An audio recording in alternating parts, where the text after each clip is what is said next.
مواظب باشیم این نظام نه به آسانی به دست آمده و نه به آسانی برمیگرده. اگر معاذالله کمترین آسیب بیند تمام لعنت‌های گذشته دامنگیر ما میشن. بین امانت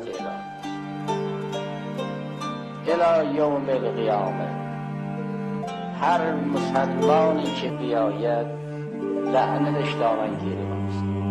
نظام ما نظام صفوی نیست که بره قجری بیاد، قجری نیست که بره زندی بیاد یا زندی بره قجری بیاد، قجری بره پهلوی بیاد. این رفت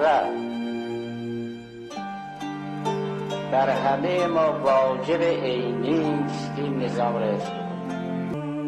کاری که باعث تضعیف این نظام است، باعث تفرقه است، باعث نفاق افکنی است، باعث خدای ناکرده طمع بیگانه است، حرام عینی.